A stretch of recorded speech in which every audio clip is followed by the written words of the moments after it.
Welcome back. You're listening to Find It Extra on talkSPORT 2. Adi Oladipo, the great Gareth Davies. I think the biggest fight domestically this year, and I don't think there'll be one bigger. Maybe you could say Yar Boatsi, if that gets made, will be bigger. Probably will, actually. But the biggest one that we had scheduled was Josh Taylor versus Jack Catterall 2. Obviously, looked so much heat since the first fight, and it's just gone on and on and on. And finally, we got an announcement that the fight is on. I did the face-off. I was there at the press conference. It was exciting. Everyone was getting excited. It sold out the First Direct Arena. And then last week, we got the announcement that the fight has now been postponed because Josh Taylor has an eye injury. Now, I want to jump straight to you, Gareth, because you were at the British Boxing Board of Control Awards on the weekend. You're on the same table as Josh Taylor. You were eye to eye with the man. Talk to us about his eye, because I couldn't see anything. Is there an eye injury? We sat next to each other for an hour, literally next to each other. Josh turned up. He was on the seat next to me. By design or not, I don't know. But we had a great chat. I've always got on very well with Josh. We have a very, very strong working relationship. And I said to him, is there any question about this? Is there? He said, no. I was nailed down to fight on April the 27th, as it was. And I said, what about 140 pounds, which I wanted to question him about?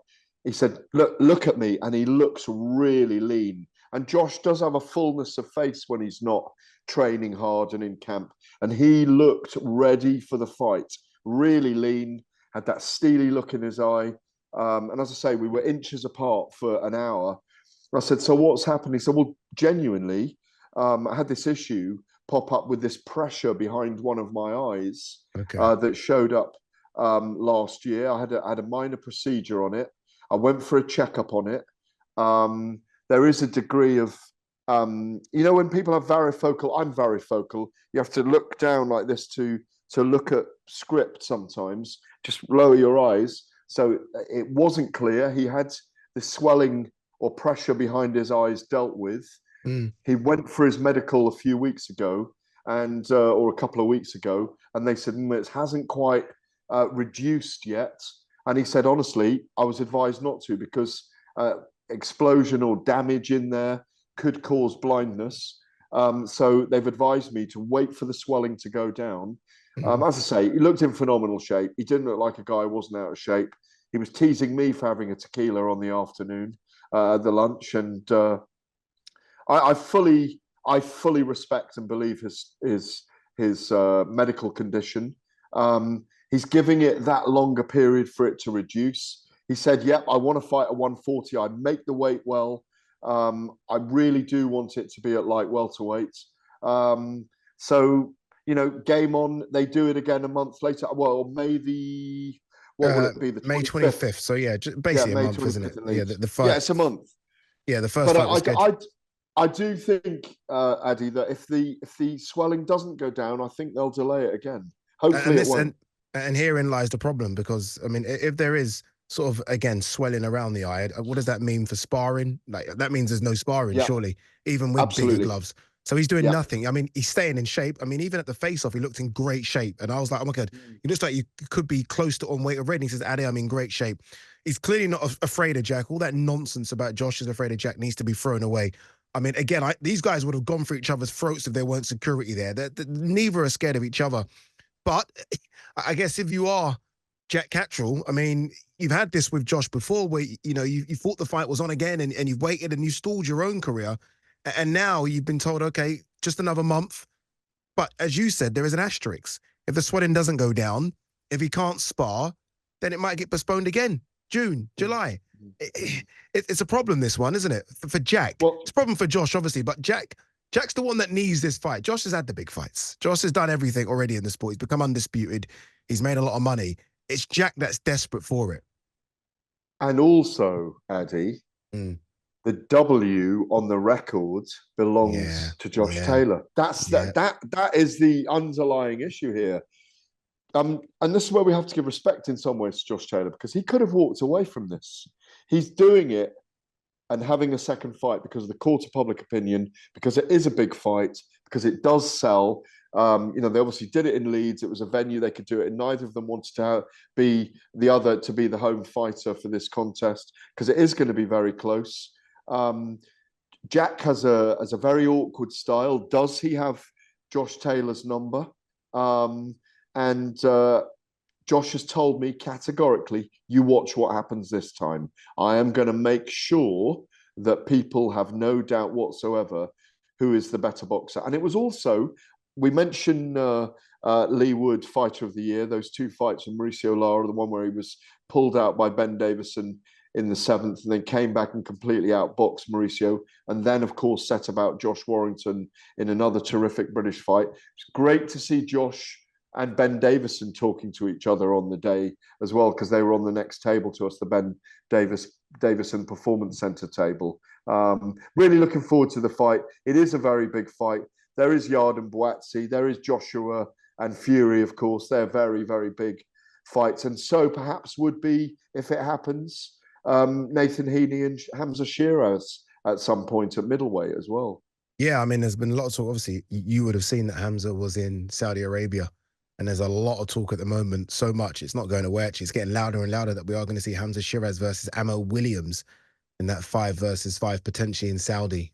Hamza just looks fantastic for the weight. Good-looking kid. I wish him good luck because I think he's a bit of a superstar, Hamza Shiraz. But back to this one with Josh. Obviously, you said he says he's comfortable at making 140. You will also remember the fact that after that Jack Catterall defeat, he did talk about the weight being a problem for him. That was 2 years ago. I mean, naturally, we just all get a bit bigger as we get older, don't we? And the weight gets harder to shift. Do you think that is a problem for him, though? I mean, it's a problem, right? Making weight's an issue anyway, but getting down to 140, he's a tall guy as well. I think if you've not been around Josh, obviously you have, but for those listeners that are listening that haven't, he's tall. He's about 5'10". He's not small. So I do wonder if there is a problem getting into the weight class. Yeah, and he's 31 now, of course. And you know, I think he's close to 6 foot. I mean, you know, 5'10" on his resume, but he's a very long, lean fighter. Yeah. He's got a long torso. He's not overly muscled as well.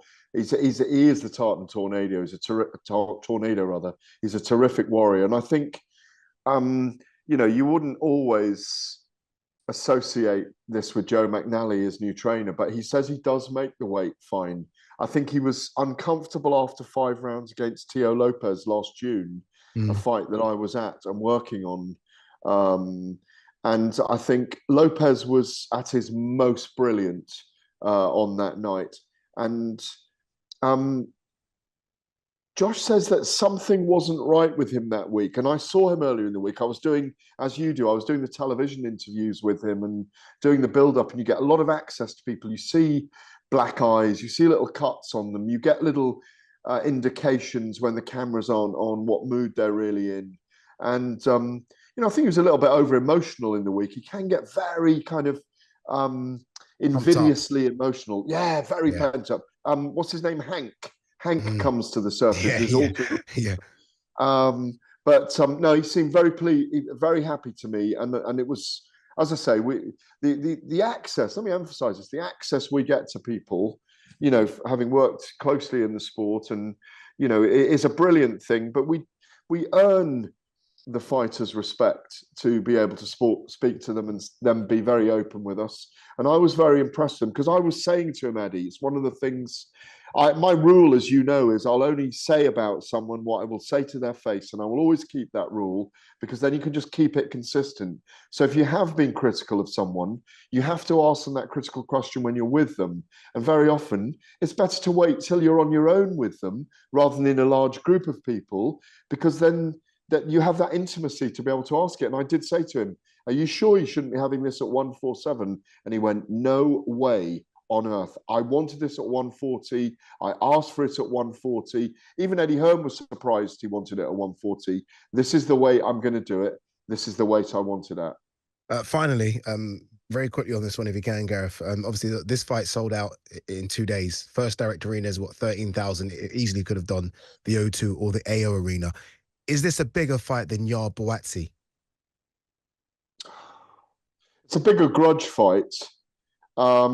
But it's been, even though we've waited 2 years for the rematch, over 2 years now for the rematch, I think there's been a burning feeling within British boxing and within the aficionados that Buatsi and Yard is a fight we really want to see. You know, Boatsi looked amazing against Dan Aziz, who I thought would be more of a challenge than he was in the end. I thought Boatsi handled him well. Anthony Yard is going to hit Boatsi harder than he's ever been hit. I still fancy Boatsi to win the fight. What's the answer? What is the answer here? Is it a bigger fight? Which one? I think it's Boatsi and Yard, because we get a guy that could go up. I mean, I fancied Yard a few weeks ago to win that fight. It's so hard to pick, if I'm honest. I go back and forth. Ask me next week, and I might say Yard. The great thing is, whoever wins that is in line to face the winner of Beterbiev and Bivol, Artur Beterbiev and Dimitri I don't Bivol. think they are. I don't think they are. I can see a certain David Benavidez jump in the queue big time. Really? If he comes for 100%. If he beats Vosdik, he jumps the queue 100%. And he goes up to light heavy. That's amazing. Yeah.